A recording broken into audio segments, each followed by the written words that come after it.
ಎಲ್ರಿಗೂ ನಮಸ್ಕಾರ. ರೇಖಾ ಕುಮಾರ್ ಕ್ರಿಯೇಟಿವ್ ಹಬ್ಗೆ ಸ್ವಾಗತ. ಇವತ್ತು ನಾನು ಹೂಕೋಸಿನಿಂದ ಡ್ರೈ ಗೋಬಿ ಮಾಡ್ತಿದ್ದೀನಿ.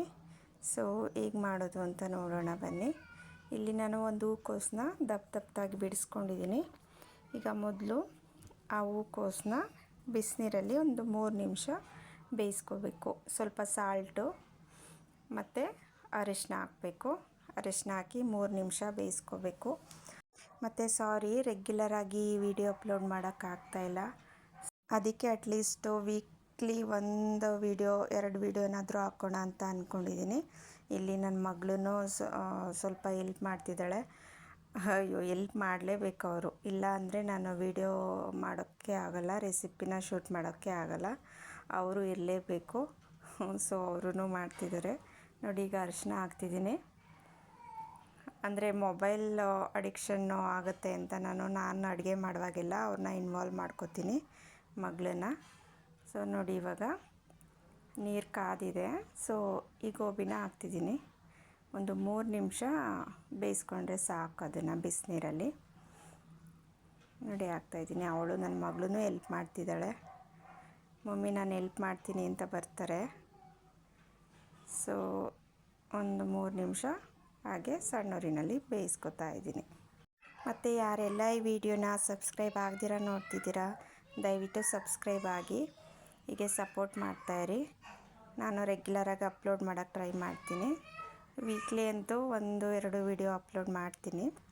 ಈಗ ಸ್ವಲ್ಪ ದಿನದಿಂದ ಮಾಡೋಕ್ಕಾಗಿರಲಿಲ್ಲ. ಸೊ ಆದಷ್ಟು ನಾನು ಈ ಥರ ಸ್ನ್ಯಾಕ್ಸ್ಗಳನ್ನ ಮನೆಯಲ್ಲೇ ಮಾಡೋಕ್ಕೆ ಟ್ರೈ ಮಾಡ್ತೀನಿ. ನನ್ನ ಮಗಳು ಗೋಬಿ ಕೇಳಿದ್ಲು, ಸೊ ಹಂಗಾಗಿ ಮನೆಯಲ್ಲೇ ಟ್ರೈ ಮಾಡ್ತಾಯಿದ್ದೆ. ಇದಕ್ಕೇನು ಎಕ್ಸ್ಟ್ರಾ ಟೇಸ್ಟಿಂಗ್ ಪೌಡರ್ ಏನೂ ಯೂಸ್ ಮಾಡ್ತಿಲ್ಲ ನಾನು. ಸೊ ಇವಾಗ ಬ್ಯಾಟರ್ ರೆಡಿ ಮಾಡ್ಕೊಳ್ಳೋಣ. ಇದು ಬಂದು ಅಕ್ಕಿ ಹಿಟ್ಟು ಒಂದು 3-4 ಸ್ಪೂನ್ ಹಾಕ್ಕೊಂಡ್ರೆ ಸಾಕು. ಕಾರ್ನ್ಫ್ಲೋರ್ ಇದ್ದರೆ ಕಾರ್ನ್ಫ್ಲೋರ್ ಯೂಸ್ ಮಾಡಿ. ನಾನಿಲ್ಲಿ 2 ಸ್ಪೂನ್ ಹಾಕ್ತಿದ್ದೀನಿ ಕಾರ್ನ್ಫ್ಲೋರು. ಇಲ್ಲಾಂದರೆ ಕಡಲೆ ಹಿಟ್ಟೂ ಹಾಕ್ಬೋದು. ನಾನಿಲ್ಲಿ ಕಡಲೆ ಹಿಟ್ಟು ಯೂಸ್ ಮಾಡಿಲ್ಲ. ಸೊ 1 ಟೇಬಲ್ ಸ್ಪೂನು ಚಿಕ್ಕದ್ರಲ್ಲಿ 1 ಸ್ಪೂನು ಅರಿಶಿನ ಮತ್ತು ಶುಂಠಿ ಬೆಳ್ಳುಳ್ಳಿ ಪೇಸ್ಟು 1.5 ಟೇಬಲ್ ಸ್ಪೂನ್ ಹಾಕಿದ್ದೀನಿ. ಅದರಲ್ಲಿ 1-2 ಮೆಣಸಿಕಾಯಿ ಆ್ಯಡ್ ಮಾಡ್ಕೊಂಡಿದ್ದೆ. ಮತ್ತು ರುಚಿಗೆ ತಕ್ಕಷ್ಟು ಉಪ್ಪು ಹಾಕ್ತಿದ್ದೀನಿ. ನಾನು ಏನು ರೆಸಿಪಿ ಮಾಡಿದ್ರೂ ಜಾಸ್ತಿ ಖಾರ ಹಾಕ್ಕೊಳ್ಳಲ್ಲ. ಇಲ್ಲಿ ಒಂದು ಅರ್ಧ ಸ್ಪೂನು ಪೆಪ್ಪರ್ ಪೌಡರ್ ಹಾಕ್ತಿದ್ದೀನಿ. ಇದು ಕಾಶ್ಮೀರಿ ಚಿಲ್ಲಿ ಪೌಡರ್, ಅಂದರೆ ಖಾರ ಇರಲ್ವಲ್ಲ, ಬಣ್ಣಕ್ಕೋಸ್ಕರ ಇದನ್ನು ಹಾಕೋತಾ ಇರೋದು. ಈ ಯಾವುದು ಆರ್ಟಿಫಿಷಿಯಲ್ ಕಲರ್ ಹಾಕ್ತಿಲ್ಲ.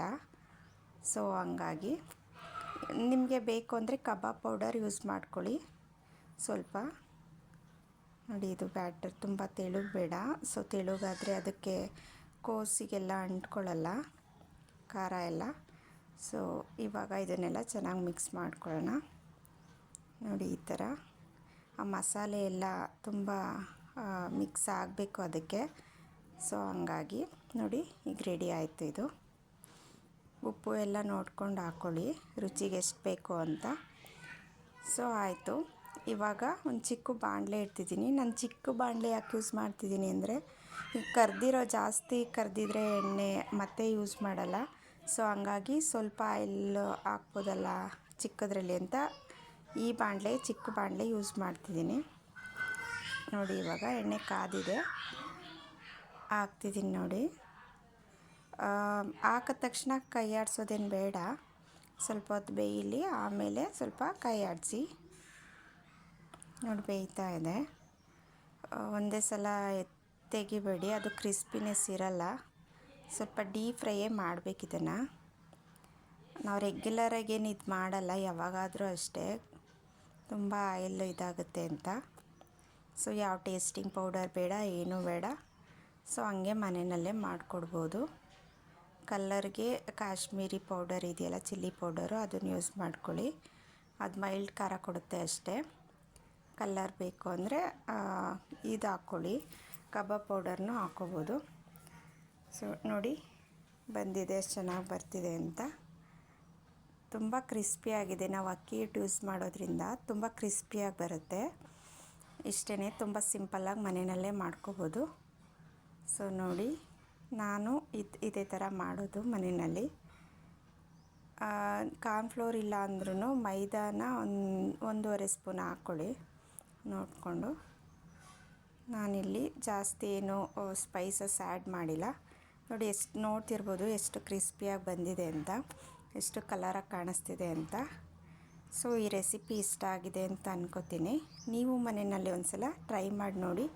ಯಾರಿಗೆಲ್ಲ ಇಷ್ಟ ಆಗಿದೆ ದಯವಿಟ್ಟು ಶೇರ್ ಮಾಡಿ, ಕಮೆಂಟ್ ಮಾಡಿ, ಲೈಕ್ ಮಾಡಿ ಮತ್ತು ಸಬ್ಸ್ಕ್ರೈಬ್ ಮಾಡಿ. ಹೀಗೆ ಸಪೋರ್ಟ್ ಮಾಡ್ತಾಯಿರಿ. ನೋಡಿ ಎಷ್ಟು ಚೆನ್ನಾಗಿ ಬಂದಿದೆ ಅಂತ. Okay, thank you.